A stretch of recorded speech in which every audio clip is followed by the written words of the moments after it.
Assalamualaikum warahmatullahi wabarakatuh.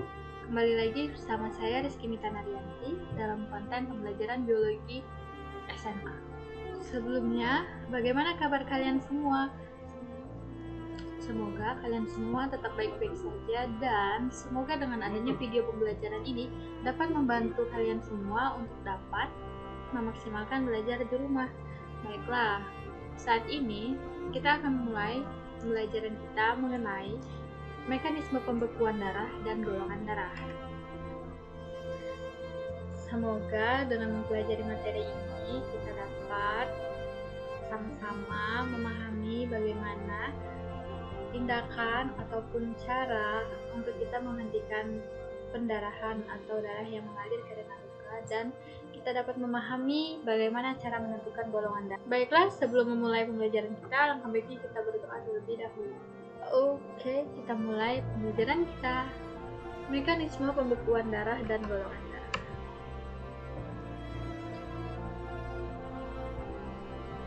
Baik, materi yang pertama yang kita bahas adalah mekanisme pembekuan darah. Pernahkah kamu terluka dan berdarah? Apa yang terjadi pada lukamu tersebut? Bagaimana darah bisa keluar? Dan bagaimana kita dapat menghentikan pendarahan tersebut? Jika kita mengalami luka berdarah, itu artinya ada jaringan kebutuhan, maka trombosit akan pecah dan mengeluarkan enzim trombosit atau trombokinase yang akan mengaktifkan protombin. Dengan dibantu dengan ion Ca2+ dan vitamin K, protombin ini akan membentuk trombin di mana trombin ini akan mengubah fibrinogen yang merupakan protein cair pada plasma darah untuk berubah menjadi fibrin, yang mana trombin ini akan mengubah fibrinogen menjadi fibrin yang berbentuk benang-benang halus yang menjerat sel darah merah dan membentuk gumpalan, sehingga darah membeku dan menutup luka.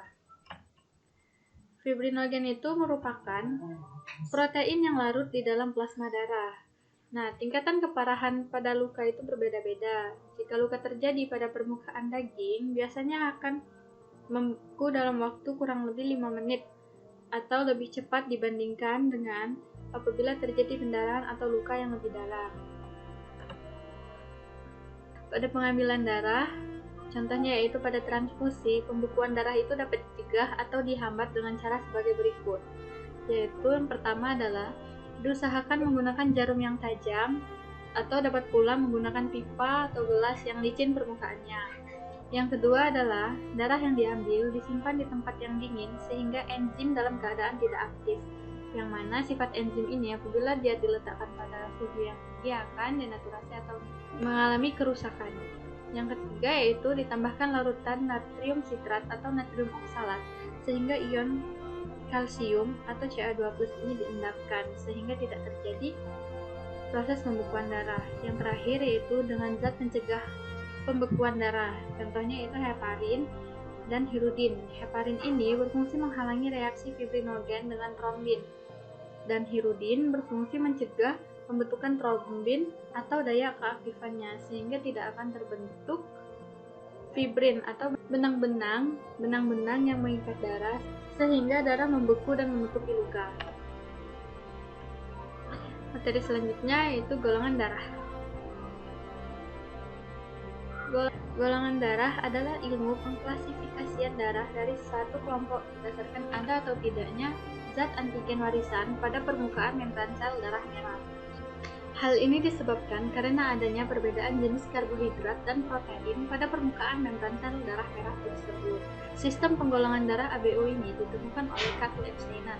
Pada sistem ABO, golongan darahnya ditemukan oleh agglutinogen dan agglutinin. Agglutinogen ini adalah jenis protein yang dapat menggumpal atau mengalami agglutinasi dan terdapat pada eritrosit, sedangkan agglutinin adalah jenis serum antibodi yang dapat menggumpalkan agglutinogen. Nah, agglutinogen inilah yang kita kenal sebagai antigen, dan agglutinin ini yang merupakan antibodi pada darah. Agglutinogen maupun agglutinin ini terbagi menjadi dua jenis, yaitu agglutinogen A dan agglutinogen B, atau yang biasa kita kenal dengan antigen A dan antigen B.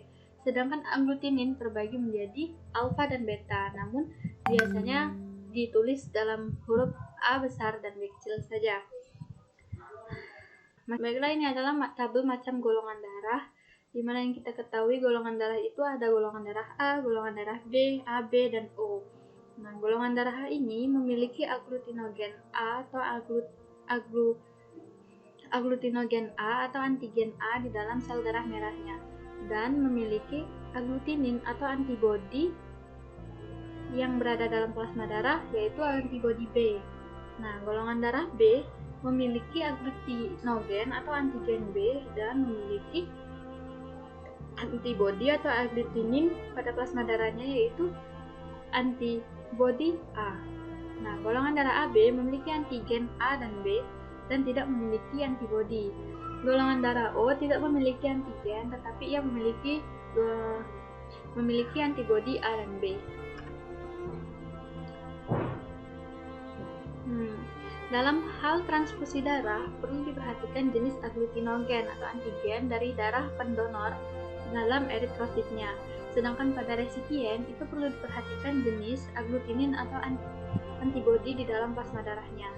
Hukum Landsteiner tadi yang menyatakan bahwa bila aglutinogen bertemu dengan zat antinya atau aglutinin, maka akan terjadi aglutinasi atau penggumpalan darah.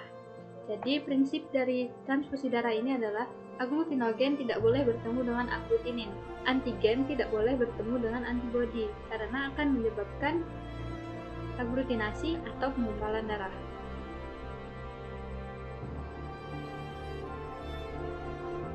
Bagaimana kemungkinan terjadinya transfusi darah? Di sini ada skema transfusi darah, di mana golongan darah ini dapat mendonorkan darahnya kepada resipien yang memiliki golongan darah AB dan memiliki golongan darah A. Golongan darah ini dapat menerima donor darah dari golongan darah O dan golongan darah A. Selanjutnya, golongan darah B begitu pula. Golongan darah B hanya bisa menerima donor darah dari sesama golongan darah B dan dari golongan darah O. Dan golongan darah B ini dapat mendonorkan darahnya kepada golongan darah AB dan sesama golongan darah B.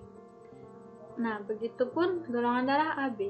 Golongan darah AB hanya bisa mendonorkan darahnya kepada sesama golongan darah AB, tetapi ia bisa menerima atau mendapatkan donor darah dari golongan darah A, golongan darah O, dan golongan darah B. Itulah sebabnya mengapa golongan darah AB ini dikenal sebagai golongan darah. Itulah sebabnya golongan darah AB ini disebut sebagai resipien universal, karena ia dapat menerima donor dari segala macam golongan darah. Nah, yang terakhir adalah golongan darah O. Golongan darah O ini hanya dapat menerima transfer atau donor darah hanya sesama golongan darah O, tapi ia bisa mendonorkan darah kepada seluruh golongan darah, yaitu sesama golongan darah O, ke golongan darah A, AB, dan golongan darah B. Ini yang disebabkan mengapa golongan darah O disebut donor universal. Donor universal karena golongan darah O dapat mendonorkan darahnya ke orang atau resipien yang memiliki golongan darah B, A, dan AB.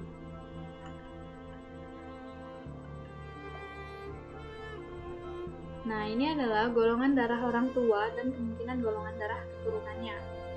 Apabila fenotip golongan darah orang tua kita adalah O dan O, maka kemungkinan golongan darah anaknya seluruhnya adalah golongan darah O, dan tidak mungkin ada golongan darah A atau AB. Selanjutnya, apabila orang tua kita memiliki golongan darah O dan A, maka kemungkinan anaknya adalah golongan darahnya adalah A dan O, tidak mungkin B dan AB. Selanjutnya, apabila orang tua kita memiliki golongan darah O dan AB, maka kemungkinan besar anak-anaknya akan bergolongan darah A dan golongan darah B. Tidak memungkinkan untuk anaknya memiliki golongan darah AB atau O. Dan selanjutnya, apabila orang tua kita memiliki golongan darah A dan B, maka kemungkinan golongan darah anaknya ada golongan darah A, ada golongan darah B, ada AB, dan O.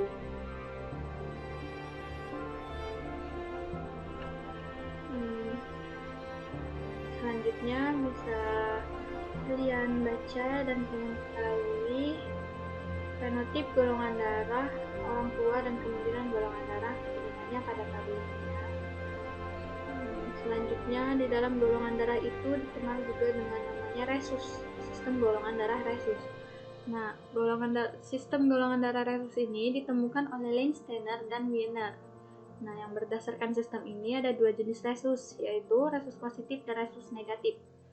Seseorang memiliki golongan darah dengan resus positif, ini artinya ia memiliki antigen resus dan memiliki antibodi resus. Nah, apabila seseorang itu memiliki resus negatif, artinya dia tidak memiliki antigen resus dan tidak ada antibodi resus.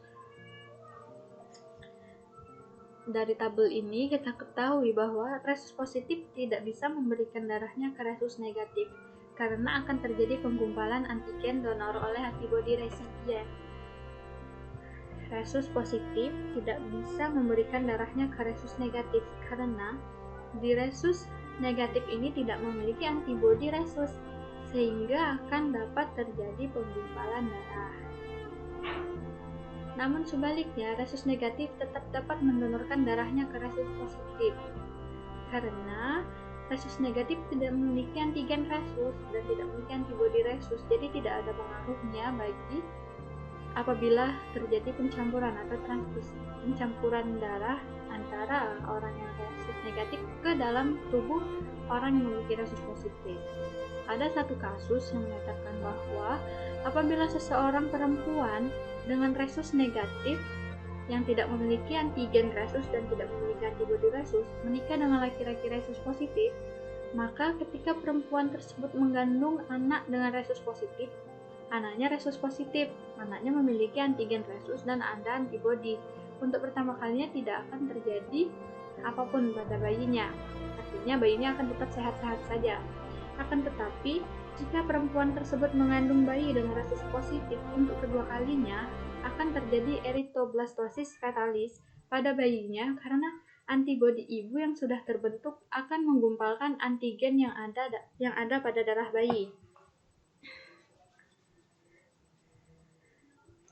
Efeknya, antibodi ibu akan memakan darah bayi dan bayi yang dilahirkan akan mengalami anemia akut.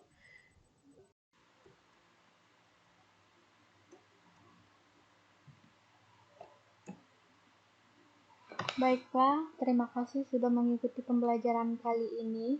Semoga dengan penjelasan sebelumnya kita dapat memahami bagaimana mekanisme pembekuan darah terhadap luka di tubuh kita dan bagaimana cara menentukan golongan darah. Atas perhatiannya, saya ucapkan terima kasih dan semoga kita dapat terus belajar walaupun di dalam kondisi pandemi saat ini. Assalamualaikum warahmatullahi wabarakatuh.